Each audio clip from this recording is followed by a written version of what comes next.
जय सियाराम सत्संगी भाइयों और बहनों। नित्य ज्योतिष और वास्तुशास्त्र की नई जानकारी देने के क्रम में आज हम अमावस्या के दिन कोई भी जातक या जातिका को क्या करना चाहिए जिसे वह जातक या जातिका को अमावस्या के दिन की गई हुई पूजा अर्चना का विशेष रूप से कई गुना फल प्राप्त होता है और यह पूजा से व्यक्ति को आने वाले समय में उस पूजा का शुभ प्रभाव अवश्य प्राप्त होता है और जिसे कोई भी प्रकार की अगर समस्या रहती है वह समस्या से जूझने का मार्ग अवश्य मिल ही जाता है। तो जानते हैं अमावस्या के दिन कोई भी जातक या जातिका को क्या करना चाहिए।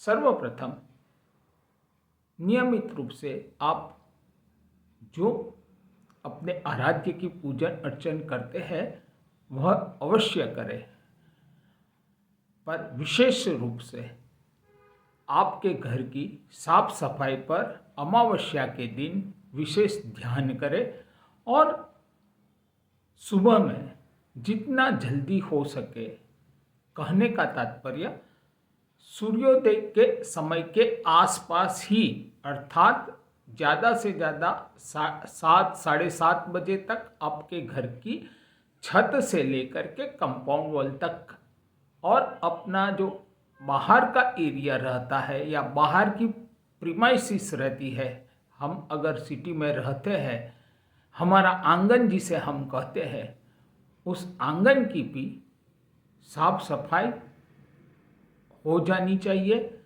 और अपने घर के मुख्य द्वार पर आपको पानी का छिंटकाव अवश्य करना चाहिए। हो सके तो गौमूत्र का भी आप छिंटकाव कर सकते हैं।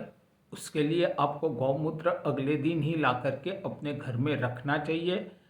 अगर गौमूत्र की व्यवस्था नहीं होती है तो आप अपने घर के मटके का पानी भी आप उपयोग में ले सकते हैं, पर छिंटकाव होना अवश्य है। अगर गंगा जल से भी अगर आप करते हैं तो भी शुभ रहता है। साथ ही साथ घर में आप अमावस्या के दिन जब भी पोछा लगाए, नमक पोछे के पानी में नमक का उपयोग अवश्य करें।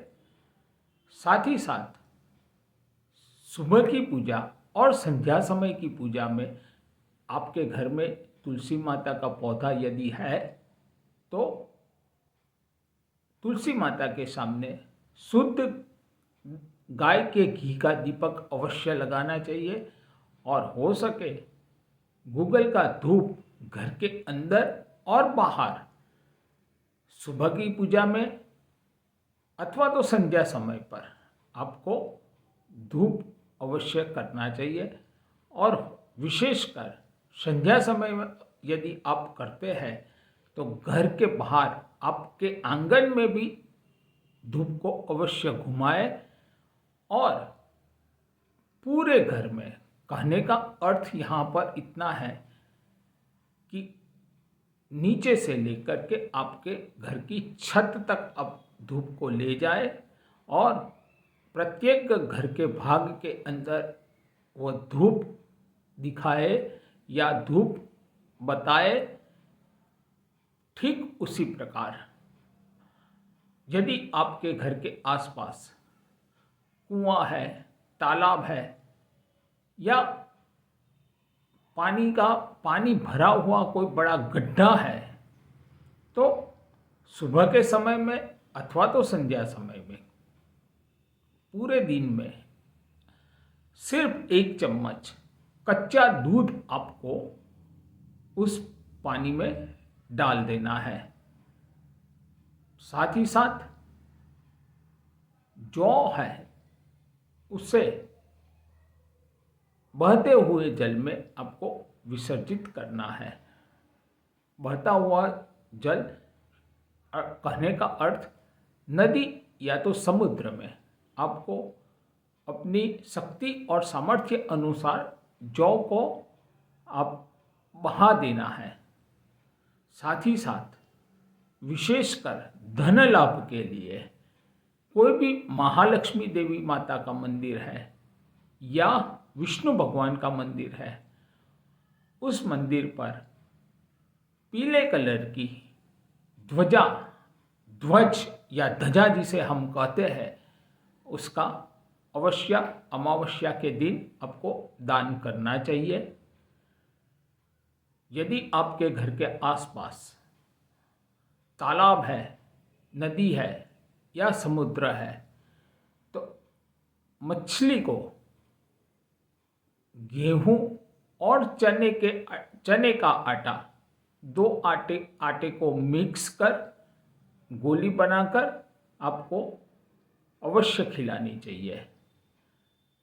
विशेषकर गौ माता को अमावस्या के दिन कम से कम 5 अलग अलग प्रकार के फ्रूट्स अगर आप नियमित रूप से प्रत्येक अमावस्या को अगर आप खिलाते हैं, तो विश्वास कीजिए मित्रों, कई प्रकार के ग्रह दोषों का भी शमन हो जाता है।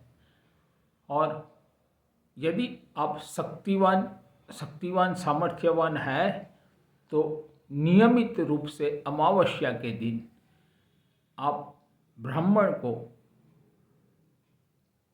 अपनी सामर्थ्य अनुसार उन्हें अनाज, वस्त्र या किसी भी प्रकार से सम्मानित करें, उन्हें उपहार दे, अपने घर पर बुला करके दे, अथवा तो आप स्वयं उनके घर पर जाकर भी आप यह कार्य कर सकते हैं।